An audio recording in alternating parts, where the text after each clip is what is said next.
So straight line हम लोग आज स्टार्ट करेंगे। ये क्या है, chapter 10।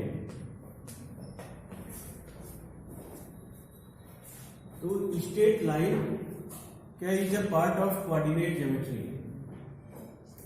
Generally geometry divide into two parts. First है हमारा यूक्लिडियन ज्योमेट्री,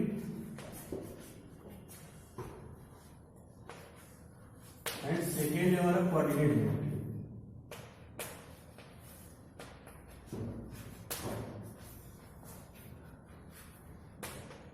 ठीक है, इन दोनों में डिफरेंसेस क्या है पहले हम लोग इसको देखते हैं, फिर स्टार्ट करते हैं कि स्ट्रेट लाइन कोऑर्डिनेट ज्योमेट्री का पार्ट है कि यूक्लिडियन ज्योमेट्री का पार्ट है।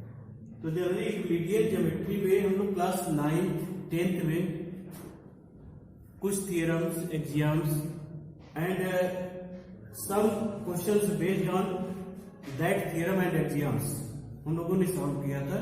So that types of the questions is the part of the Euclidean geometry. But in the coordinate geometry we are studying like a diagram for any type in a plane। किसी भी type के diagram को हम एक plane में जो है study करते हैं, और ये डायग्राम सेटिस्फाई होता है कि हमारा एक्स एक्सिस है, y axis, this is called the Cartesian plane. किसी प्लेन में हम किसी भी डायग्राम को जब हम स्टडी करते हैं तो वो क्या कहलाता है, हमारा कोऑर्डिनेट ज्योमेट्री का पार्ट कहलाता है। और ये इस पे जितने भी पॉइंट हम इस डायग्राम पे लेंगे, यानी any point on that curve is associated with x and y, and first part is known as abscissa and second is ordinate. Point on x axis is known as abscissa and point on y axis is known as ordinate। और ये हमारा क्या कहलाता है, 2D coordinate geometry. इसके बाद हमारा है coordinate geometry in 3D, it means space. Suppose हम कोई लाइन हम इस डायरेक्शन में ड्रॉ कर दी, ये एक प्लेन है हमारा, यहां पे ये लाइन ड्रॉ की है तो ये क्या हो गया, 2D प्लेन। बट हम कोई लाइन ऐसे ड्रॉ कर दी, ठीक है, तो क्या हो गया, ये स्पेस में हो गया। तो ये पार्ट हमारे क्या हो जाते हैं, 3D ज्योमेट्री में आते हैं। तो हम यहां कह सकते हैं कि कोऑर्डिनेट ज्योमेट्री क्या होता है, the branch of mathematics deals with any mathematical problems by using geometry and algebra. By using geometry and algebra. Geometry means draw the diagram, algebra means suppose x and y. X and y को suppose करके हम लोग कोई भी value अगर solve करते हैं तो that is called the part of algebra. And by using the diagrams solve the any mathematical problems, this is known as the geometrical part. So this is the coordinate geometry, क्या है, combination of algebra and geometry. So now let us discuss straight line, what we study in this topic। Now in these topics we will study about the equation of straight line in 2D geometry in various cases। But before that we will recall the previous classes point, कुछ previous class के कुछ topic को हम लोग discuss करेंगे। So there we have study about distance formula. First हम लोगों ने यहाँ पर क्या पढ़ा था, distance formula. Distance formula, okay. Distance formula हम लोग क्या कहते हैं, सपोज ये पॉइंट है पी क्यू, इसके कोऑर्डिनेट दिए हुए हमारे x1 y1 and x2 y2। तो इसके बीच में जो डिस्टेंस था सपोज डी हमने ले लिया कैपिटल डी, या आप पी क्यू भी कर सकते हो R D. This is equal to x2 minus x1 whole square plus y2 minus y1 whole square. या इसके पार्ट को इंटरचेंज भी आप कर सकते हो, x1 माइनस x2, और इसको हम इस तरह से भी सॉल्व कर सकते हैं, x1 minus x2 whole square plus y1 minus y2 whole square. कोई फर्क नहीं पड़ेगा इससे, क्योंकि ऑलरेडी ये क्या है, पॉजिटिव है, स्क्वायर है।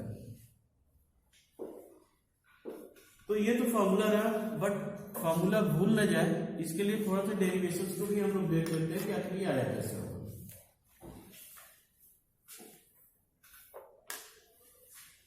तो हम लोग कोऑर्डिनेट कार्टेशियन प्लेन ड्रॉ करेंगे और उसके अकॉर्डिंग हम लोग क्वांटिटी को शो करेंगे। Now we take the 2 points in x y plane. In x y plane, point P, coordinate of point P x1 y1 and another point Q x2 y2।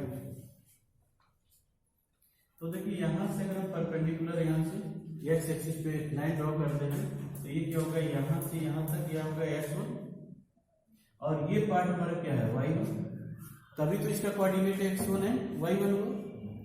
Similarly यहां से लेकर के यहां तक का जो कोऑर्डिनेट पॉइंट हुआ हमारा, डिस्टेंस हो गया x2 और ये टोटल लेंथ हमारा क्या हो गया y2। तो इसका पॉइंट क्या हो गया हमारा x2 एंड y2। हमको p q का डिस्टेंस फाइंड आउट करना है। तो हमने एक लाइन ड्रॉ कर ली परपेंडिकुलर। अगर हम बात करें तो इसका जो डिस्टेंस होगा x2 माइनस x1, ये हो गया x2 माइनस x1। और इस पूरे पार्ट की अगर हम बात करें और उसमें केवल इस इतने पार्ट का अगर डिस्टेंस बात करें तो ये क्या हो गया y2 और ये हो गया y1, y2 minus y1। Now this is a right angle triangle. ये क्या है, राइट एंगल ट्रायंगल है। So here apply the Pythagoras theorem. So PQ equal to under root x2 minus x1 whole square यानी base square plus perpendicular square y2 minus y1 whole square. Okay, तो अगर हम भूल भी जाते हैं तो इसके अकॉर्डिंग इस फॉर्मूले को रीराइट कर सकते हैं। नाउ सेकेंड जो हम लोगों ने पढ़ा है सेक्शन फॉर्मूला, ठीक है। तो सेक्शन फॉर्मूले में वहां पे हम लोग क्या पढ़े थे, इंटरनल डिविजन्स, यानी कोई एक पॉइंट,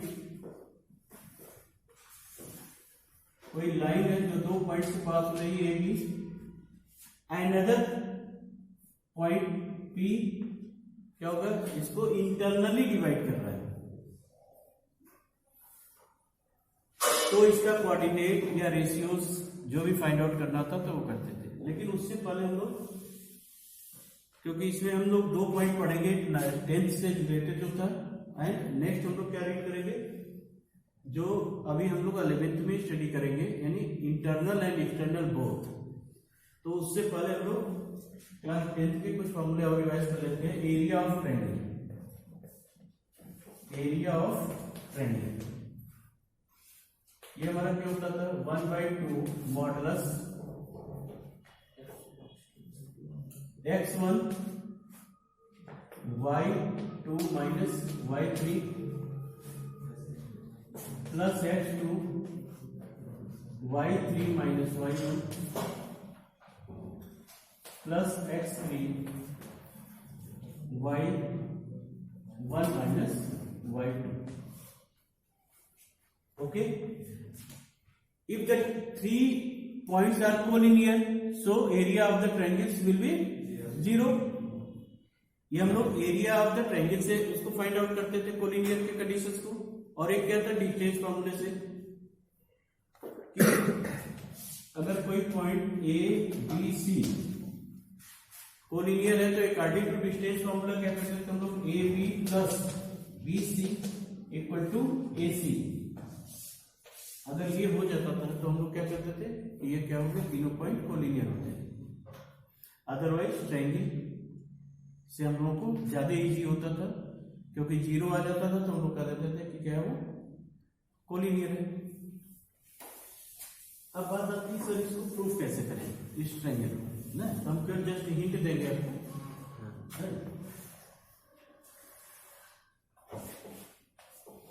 सपोज हमने एक ट्रायंगल लेते हैं ए बी सी। अब सब पॉइंट्स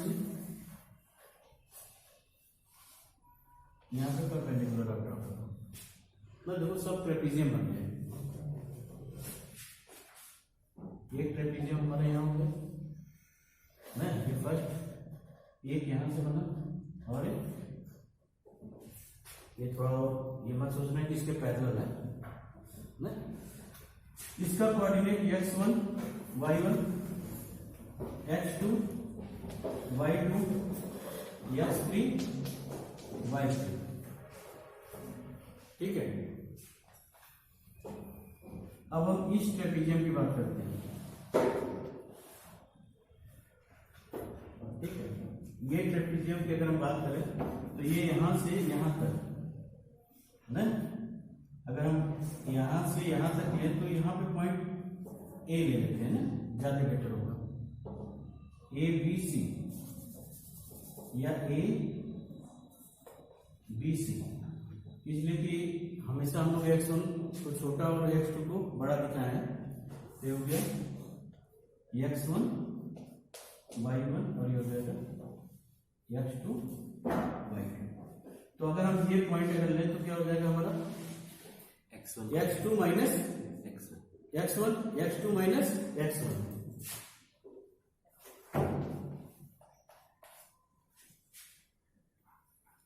और इसकी हाइट, इस ट्रेपेजियम की हाइट की अगर बात करें ना, ये ट्रेपेजियम है ना,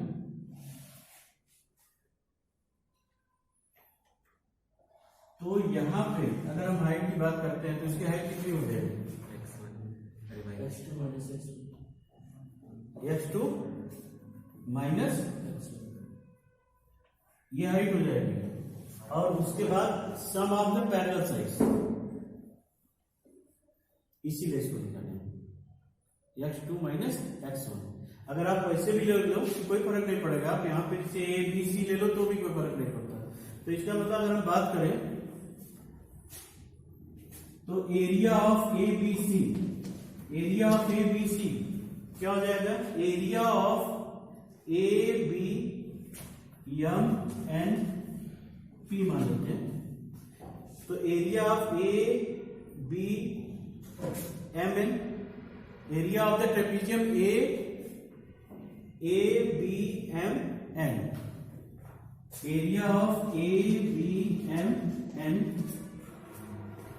plus area of this part and minus area of this trapezium, area of B C P N plus area of B C P N, B C P N and minus ये वाला part हमको हटाना है। So area of A C P N, area of A C P N. ये just केवल hint हम दे रहे हैं, ये आपको नेसेसरी नहीं है इसकी प्रूफिंग। तो ये क्या होगा, एरिया ऑफ द ट्रेपेजियम क्या होता है 1/2 sum of the parallel side into height. तो एक हमने निकाल दिया सम ऑफ पैरेलल साइड, ये क्या है y1 y2, y1 and y2। इसकी एरिया अगर हम लें तो 1/2 y1 plus y1 plus y2 and then height, height का मल्टीप्लाई करेंगे, इसी तरह से सेकेंड वाले पार्ट का निकालेंगे, थर्ड वाले को माइनस कर देंगे, तो ये जो हमारा रिजल्ट ये आ जाता है और 1/2 हमारा कॉमन हो जाएगा। ठीक है, तो ये नेसेसरी नहीं है, क्यों जस्ट एक हमने हिंट दिया आपको। अब हम आते हैं अपने नेक्स्ट टॉपिक पे। में फर्स्ट हम लोग स्टडी करेंगे इंटरनली।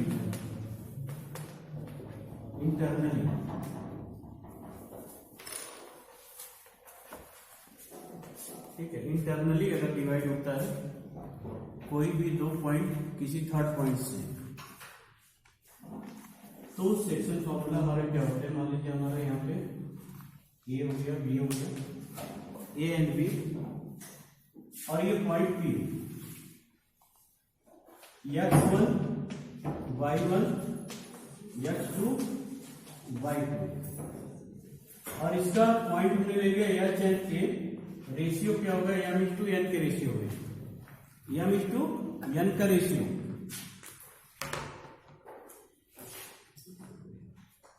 तो अगर हमको इसका पॉइंट निकालना है तो हम लोग क्या पढ़े थे क्लास 10 में कि h is equal to m(x2) cross multiply में करते हैं m(x2) plus n x1 divided by m plus n, और k की वैल्यू फाइंड आउट करनी होती थी, तो k इक्वल टू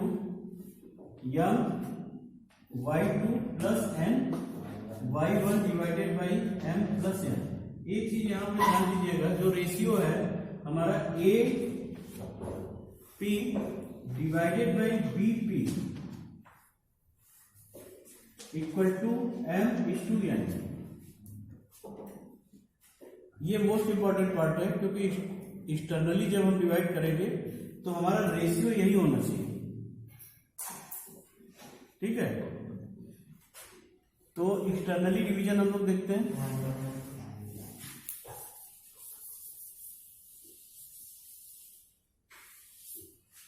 बात यह आता है कि किसी भी लाइन को बाहर से कैसे डिवाइड कर दिया है, तो जस्ट वो इमेजिनेशन होता है कि कोई एक पॉइंट यहां पे इसी लाइन के अकॉर्डिंग P और A टू P क्या है m है, क्योंकि अभी हम लोगों ने कहा था A P by B P, A P की वैल्यू m और B P n and B P,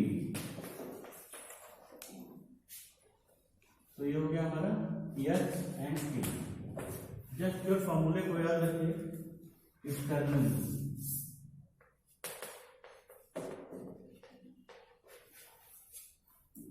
तो ये हो जाता है हमारा h equal to m x2 plus n minus n x1। वहां देखिए हम लोगों ने प्लस किया था और यहाँ पे क्या हो गया, माइनस हो गया, और divided by m minus n, and value of k equal to m y2 minus n y1 divided by m plus m minus n।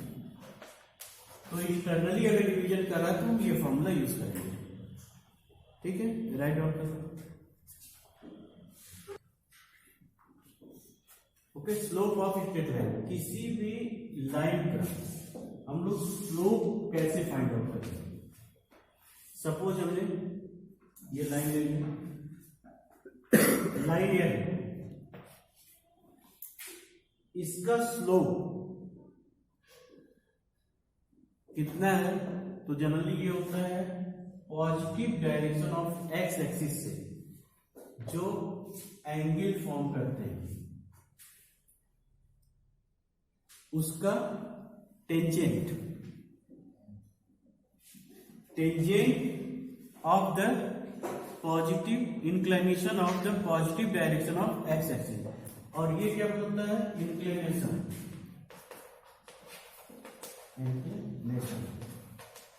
Equal to theta. Positive direction of x axis से वो straight line कितने degree की angle form कर रही है, और उसका tangent जो होता है that is called the slope of the given line, and slope of the given line is denoted by small m, this will be equal to tan theta. Okay, तो इस स्ट्रेट लाइन का slope जो positive direction of x axis से कोई angle form करते हैं, उसका slope अगर हमको फाइंड आउट करना है तो हम लोग क्या करेंगे, उसके टेंजेंट के साथ उसकी वैल्यू फाइंड आउट कर देंगे, हमारा स्लोप हो जाएगा. बट सपोज स्ट्रेट लाइन किसी पॉइंट से पास हो रहा है और हमको इंक्लिनेशन यानी angle of positive direction of x axis पता ही ना. सपोज ये लाइन है, ऐसे ही यहाँ पे ड्रॉ कर दिया, एक्स एक्सिस के साथ उसका कोई रिलेशन ही नहीं रहा. बट यहाँ पे ये पॉइंट दिया हुआ है, पॉइंट P, मान लीजिए ये हो गया x1 है, y1, और ये Q हो गया x2 एंड y2. कर find the slope of this line, इस लाइन का स्लोप फाइंड आउट करना है. तो स्लोप हमने कहा था कि m होता है, तो अगर हम बात करें तो यहाँ पे m की जो वैल्यू होगी वो जनरली होता तो tan थीटा ही, क्योंकि ये हमने इमेजिनेशन कर लिया. चलो भाई ये हो गया, यहाँ एंगल थीटा होगा, and this is also equal to theta because this and this line are parallel. तो करस्पॉन्डिंग एंगल्स हमारे हो जाएंगे वो, ये और ये लाइन, ये और ये लाइन हमारी क्या है, पैरेलल है. जो एंगल इसके साथ बनाएगा वो हो जाएगा. इसकी वैल्यू क्या हो गई, x2 माइनस x1, और ये हो गया y2 माइनस y1. तो m इक्वल टू क्या था, tan theta. m equal to tan theta, और tan थीटा क्या होता है, perpendicular by base. tan theta क्या होगा, परपेंडिकुलर बाई बेस. तो इसके अकॉर्डिंग क्या होगा, y2 minus y1 divided by x2 minus x1. तो by using this formula we will find out the slope of the given line when it passing through the two given point. दो point से अगर पास हो रहा है तो हम इस तरह से स्लोप फाइंड आउट कर सकते हैं. ओके, नेक्स्ट है condition, some condition. If two lines are parallel, अगर दो लाइन पैरेलल है, it means m1 equal to m2. Suppose first line का स्लोप हमने क्या माना, m2. तो अगर ये दोनों का स्लोप सेम हो जाता है तो क्या होगा, दोनों line parallel. Two lines are perpendicular, तो क्या होगा, m1 m2 इक्वल टू -1, यानी product of the slope of the two line equal to -1. अगर दोनों लाइन के स्लोप का प्रोडक्ट -1 आ जाता है तो इसका मतलब क्या है, वो दोनों लाइन परपेंडिकुलर.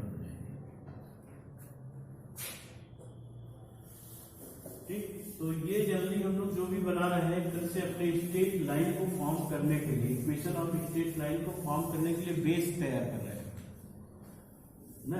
ये जो स्लोप हम लोगों ने दो निकाला, एक तो थीटा से और दूसरा पॉइंट के बेस पे, बहुत ही इंपॉर्टेंट रोल है इसका स्ट्रेट लाइन के इक्वेशंस को फॉर्म करने में. कुछ और पार्ट हम लोग देख लेते हैं, तो इसके इंट्रोडक्शन पार्ट एटलीस्ट खत्म हो गए, तो एक साथ क्वेश्चंस करते हैं. 1 बाई 1 क्वेश्चंस नहीं बता रहे हैं हम, एक किया फिर क्वेश्चन बता दिया, एक साथ हम लोग पढ़ते हैं. उसके बाद तो सपोज कोई दो लाइन है, उसमें लेते हैं कार्टेशियन प्लेन में ही. सपोज ये टू लाइन है हमारा, तो कह रहा find the angle between the two lines. ये हो गया L1 and L2. Find angle between the two lines ना. तो जनरली ये एंगल थीटा लेंगे, तो ये भी तो थीटा ही होगा ना थीटा। तो इन्हीं दो लाइन के बीच में जो एंगल है ये फाइंड आउट हमको करना है। Positive direction of x axis हमने अल्फा 1 मान लिया, इसको मान लिया alpha 2। Slope of this line m1 and m2।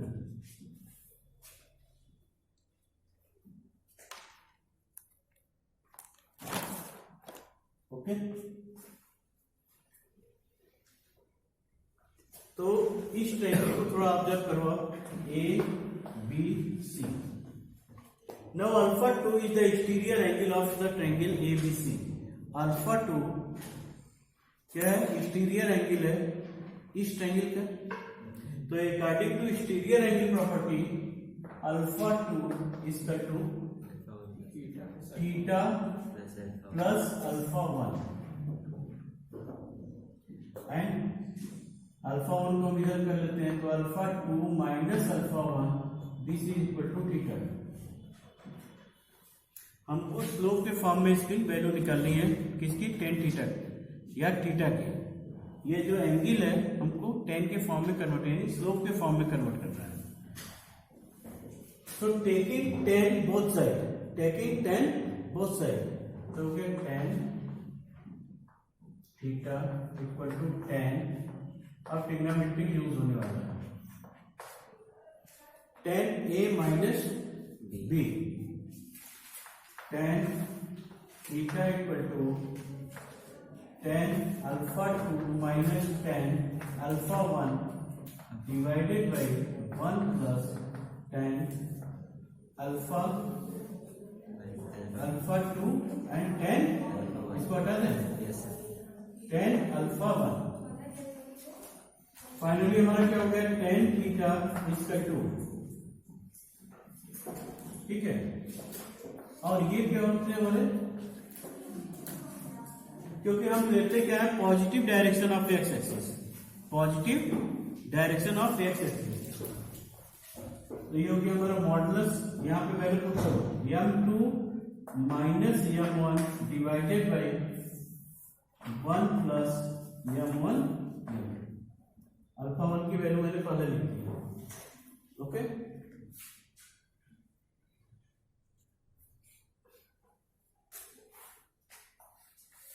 तो इस फॉर्मूले की हेल्प से हम लोग क्या करेंगे?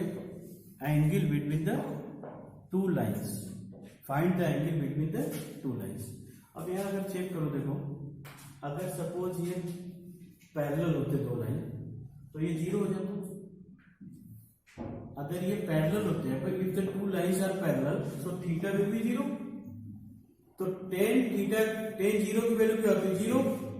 तो ये क्रॉस मल्टीप्लाई होता है, तो m1 इक्वल टू m2।